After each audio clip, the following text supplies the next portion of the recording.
everybody. On behalf of the Highland Park Public Library, we'd like to welcome you to Library in Your Living Room. We are pleased to present Shelf Isolation, a weekly mini-series about books, culture, and what to read next. I'm Sara, and this is your Information and Reader Services Department. In this episode, we are excited to share with you what we have been reading, watching, and or listening to during self-isolation.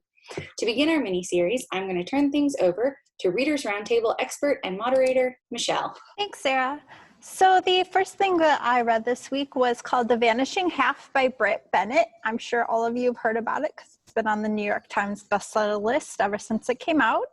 It is about two twin sisters named Desiree and Stella. They are both Black and they were born with very light skin. It was very highly sought after to be very light skin. But at 16, they decided they were going to run away. And even their lives went two different directions. And even though they were estranged with each other, they thought about each other all the time. Desiree decided to embrace her Black roots and she married the darkest man she could find, but it ended up being a very abusive relationship. So she ended up running back home to her hometown, stay with her mother to escape her abusive husband and raise their daughter. And the other sister, Stella, found out that it was very easy for her to pass as white, so she ended up marrying a white man and living her life as a white woman, and they also had a daughter, and she kept it a secret. So the sisters always thought about each other and always thought about their past, but they stayed estranged. But then one day, their two daughters' paths collided with each other, and then they were able to reconvene. It's a really great book. As I said, it's on the New York Times bestseller list. Her first book was called The Mothers, which is also a very popular book. So if you haven't read The Mothers, you can also read that. Secondly, I also just started a book called Devil in the Blue Dress. It's by Walter Mosley. It's the first Easy Rollins mystery series. I've actually never read it, so I'm really excited to be able to talk about it with you guys next time. That's actually all I have to talk about, so I'm going to pass it on to Karen. Thanks, Michelle.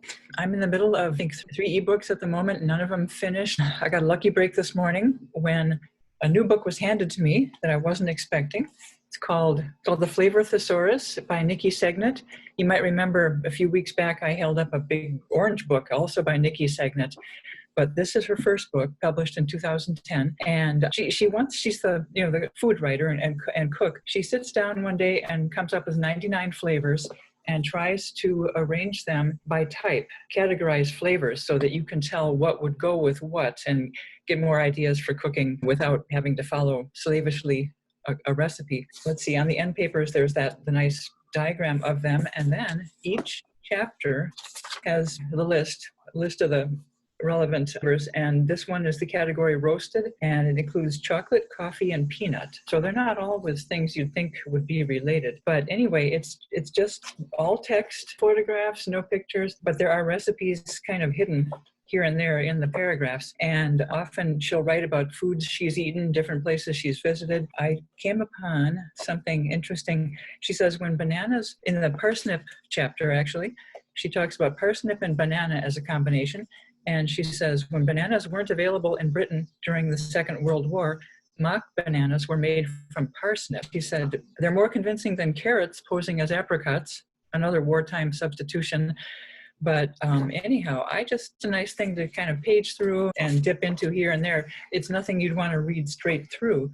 But what I thought was really helpful, and I didn't notice this in Lateral Cooking, although it might have been there. At the very end, there are 3 indexes. One is a recipe index, one's a general index, and in this book, there's a pairings index. So she has put the list of carrots or caviar or chestnut and what they pair with and the appropriate page numbers. So that's all I have for this week. And next, we will hear from Gus. All right, thank you, Karen. So this week was kind of light for me. Not a lot of reading. Well, I wanted to do something different. I wanted to get out of my comfort zone. Okay? I wanted to do the impossible. Okay, and I did it. I think I successfully did it. You guys know I'm a gamer. I like a video game, stuff like that. But I said to myself, I'm like, what if I read about a game? And that's exactly what I found. This book, like I said, I never read this kind of thing. I just wanted to do something different. So I got Zelda, Twilight Princess, anime book. Am I right? Anime or manga? You see what I'm saying? I don't know about this stuff, but I want to do something different. It is by Akira Himekawa. It is story and art by, and this is volume 1, which we do own at the library. I'm a big fan of the game, which came out in like 2007 or something. I saw this. I'm like, you know what? Why not? Why not check it out and do something different, something that I've never done before. Just to give you a little brief synopsis of what it's about, I'll read the summary. Anime and stuff like that for me is very different, so I don't want to not do it justice. So, once upon a time, wizards tried to conquer the sacred realm of Hyrule. The spirit of light sealed the wizards' power with the shadow crystal and banished them to the Twilight realm beyond the mirror of Twilight. In a nutshell, what it's about. I just read volume 1. I thought it was really good. The art is very good too. You know, forgive me, I don't know Akira Himekawa. He could be a legend and I don't know it. He could not be and I don't know it. So forgive me because I don't know anything about this stuff. So that's what I've been reading. And also I've been in like an 80s type mood. I don't know why. I'm thinking of like 80s movies. So I recommend a movie. All right. This movie, if you haven't seen it, you gotta go and see it. It came out in 1989. It stars Andrew McCarthy and Jonathan Silverman. You guessed it. Weekend at Bernie's. 1989. It is rated PG-13. Like I said, I don't know why, but I have been in an 80s mood and something funny. Check it out if you haven't. Maybe you're in an 80s mood as well. That's kind of what I've been doing. So next, I will give that to Sara. Thanks, Gus. So I'll start with a recommendation from my toddler. This is a series he's been enjoying recently. Little fire truck, little school bus. There's also a little dump truck, which is somewhere downstairs, and little ice cream truck, which I don't want him to know about. He doesn't need to know what an ice cream truck is. These are really cute. They rhyme. You could even read them to the tune of I'm a Little Teapot. But I also like that they have very diverse characters. This one, Jill the fire woman, is driving the fire truck.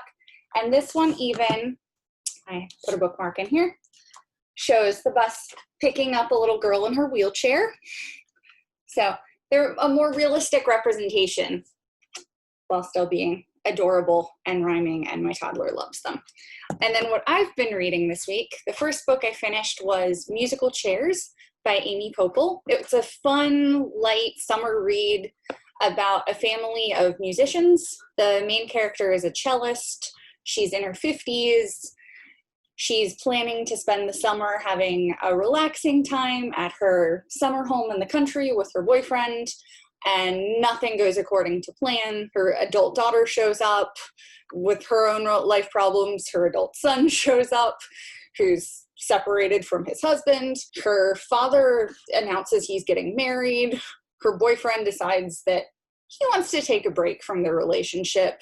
There's all sorts of stuff going on. At one point, she electrocutes herself. So it's a lot of fun. The audiobook was great. It's read by a full cast and tells the story from a bunch of different perspectives. So if you're looking for something light and fun with still like some substance, there's a lot about classical music. And the last thing I read this week is the Jane Austen Society. Some of you might remember I talked about this in the very first episode of Shelf Isolation because I was about to start reading it. And then I heard really good reviews of the audiobook and decided to wait until I could listen to it on audio because it wasn't out yet. So I finally this week had a chance to listen to it. It's read by Richard Armitage, who's a British actor best known for the miniseries North and South. But this is the story of a bunch of villagers in the town where Jane Austen lived. And it's set just after World War II, and they're all dealing with grief for various reasons, some related to the war, some not. And this group of villagers decides to come together to preserve some of Jane Austen's legacy in the town. And it's a very sweet story. Definitely would recommend for fans of the Guernsey Literary and Potato Peel Pie Society, which is one of my favorites. If you're looking for a nice, relaxing audiobook with a soothing British narrator, it's a good one. And with that, I will pass it on to Jackie. Thank you, Sarah. So this week, I have a couple of His and Hers by Alice Finney. I read one of her books a couple years ago called Sometimes I Lie, and I really enjoyed it. So His and Hers, where there's been a murder, and his side He's Jack Harper, who's a detective chief of the major crimes unit headquartered in Blackdown, England, which sounds like it's about an hour and a half outside of London. Her side is Anna Andrews, who had been a BBC anchor for a 1 o'clock newscast, but then she got demoted back to being a reporter, and her boss kind of sent her out to Blackdown to check out this woman's death, which it turned out to be a murder. They are former spouses. They're also kind of prime suspects in this murder because Rachel Hopkins, who was killed, went to school with Anna, and there was some different narratives, alternating chapters between the two of them. I only got up to about halfway through, and there's another victim has been found. But it's also very interesting because there's a third story, and that's the murderer. It could be Jack, it could be Anna. So it's a very interesting psychological. Sometimes I lie, so try to Austen this. And this His and Hers is available in Libya as both an ebook and an e-audio book. You have all kinds of options for that one. The second book I'm reading is called After Sundown by Linda Howard and Linda Jones.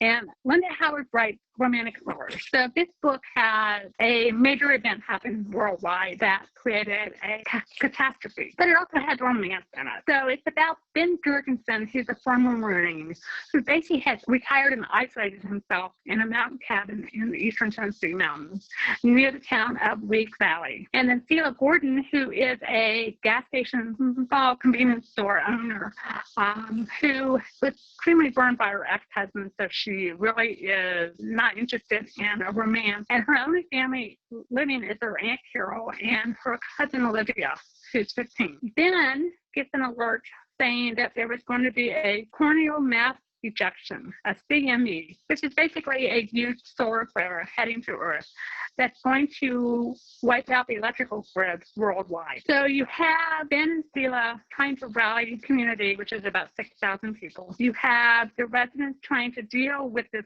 catastrophe that's happened. And they try to band together, and, you know, as we've seen how people act, some people work for the betterment of the entire community, and other people only think for themselves. So if you would like a really interesting thriller that is probably based on, you know, the hypothesis that the solar flare could actually happen, and it's not going to be good if it does happen. After Sundown is available in Libby, both an ebook and an audiobook. And then the last thing I want to mention is, and I think earlier in our self-isolation issues, I talked about watching documentaries because I really enjoy documentaries.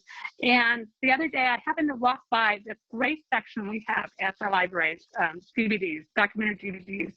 So I decided to find, you know, something I would enjoy. So I ran and found an Esquire article, which will be linked in the notes, called 30 Documentaries That Will Change Your Life. And the very last one they mentioned is the Up series, which starts with 7 Up and then goes to 7 plus 7, and 21 Up, 28 Up, 35 Up, 42 Up, which is in this series right here. And then I think there is 49, 56, and last year they did a 63, which I haven't seen on video yet, but you may be able to find it. This is a very fascinating series because it takes a group of basically 14 children who started 7, and it was just going to be a one-time program, but then they decided 7 years later to track these kids down and see where they were at 14. And then it became a every 7 year series to find out what these kids are doing and how they became adults in Great Britain. So it's a fascinating series. I've always wanted to watch it, and I just haven't. So I only saw the first one this weekend. I kind of got sidetracked by other things, but it's a fascinating series. And if you are interested in documentaries, you know, visit the library, the film and music section, because they have a great collection. You can also find a lot of documentaries on Hoopla and Canopy, so keep your eyes open for those. And also check out the article that's going to be linked, because there's some really fascinating ones out there.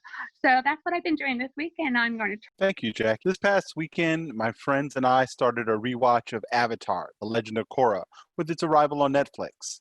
The Avatar series is a favorite of Shelf Isolation, and Korra is a continuation of that story set 70 years after the ending of The Last Airbender. It tells the story of Korra, a young woman chosen to take on the mantle of the Avatar in a very different world than the one we left Aang in.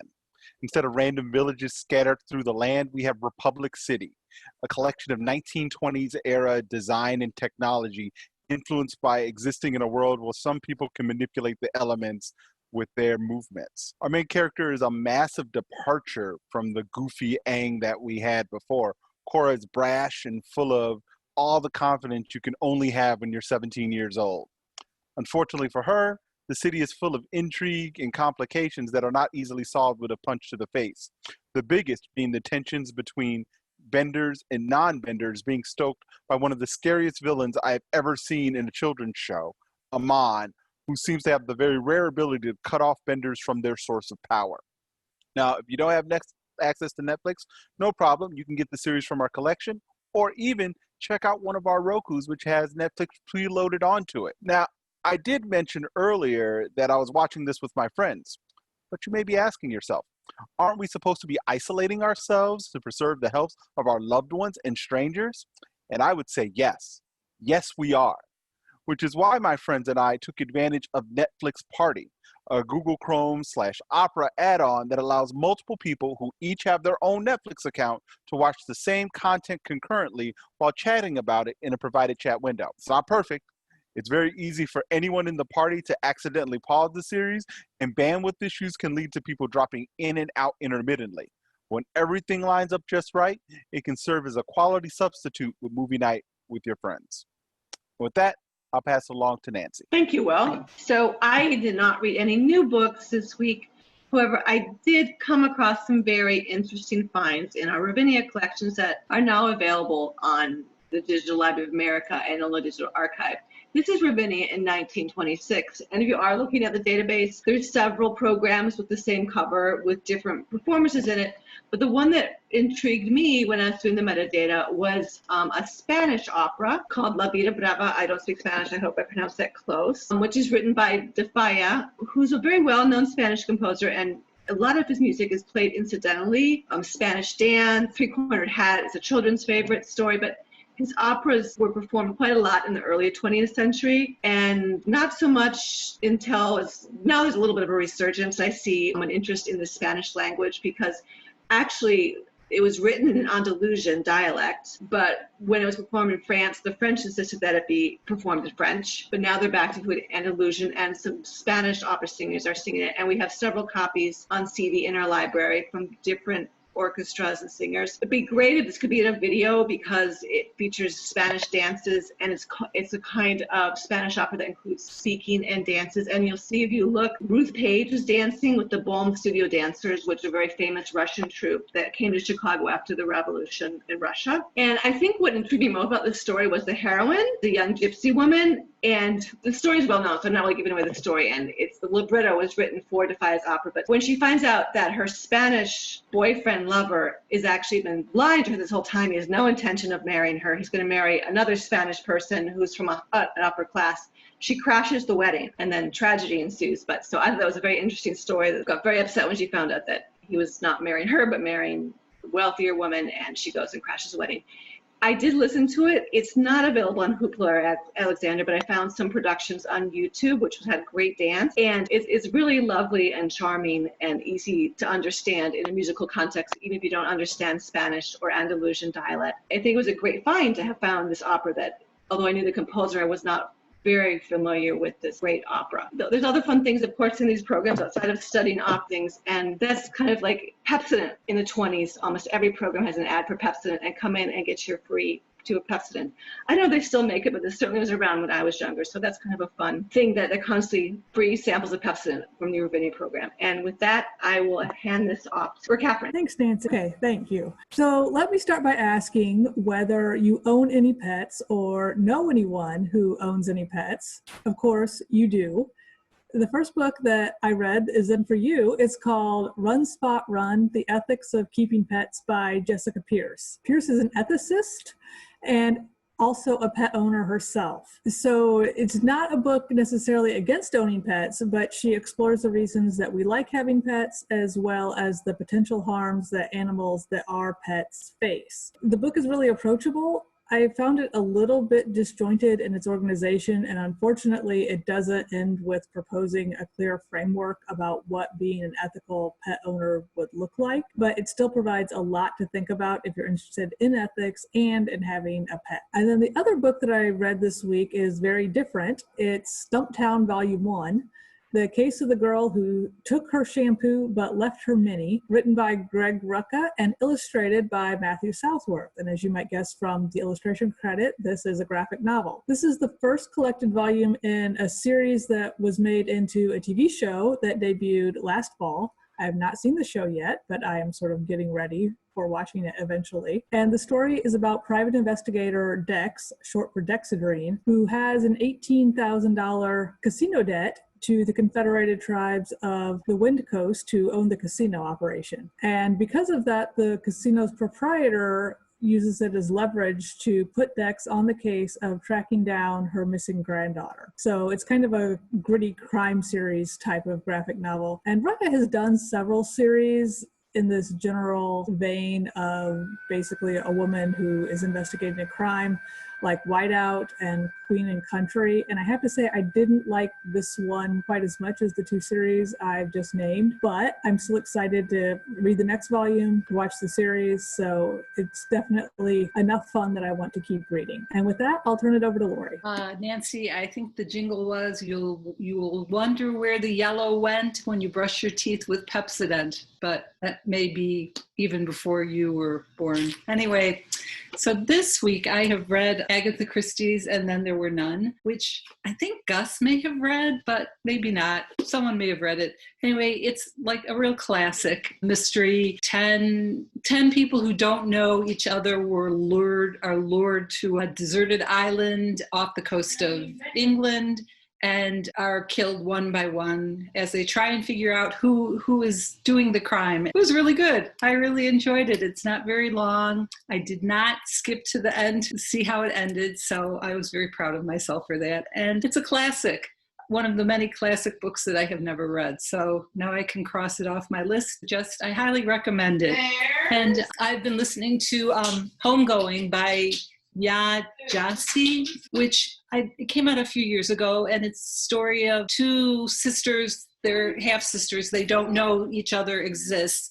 I think it starts in Ghana or whatever it was, Ghana in like the 1600s, and they become separated. Well, they were already separated, but one gets married to a European settler and lives in the castle, and the other one gets sold as a slave, and she's in the dungeon below the castle about to be sent across the ocean to the United States or whatever country it was then.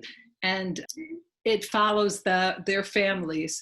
But that's as far as I've gotten now. It's really good. I'm listening to it on audio. The narrator is really good, and I'm enjoying it. And I know she has a book coming out this fall. I'm looking forward to that. And then I wanted to show an old school game that I was showing everyone before we started. I know I'm not quite the gamer that Gus and Will are. But here it is, Crocodile Dentist. No batteries, no nothing. You just press the teeth until, we'll see if it's the same one.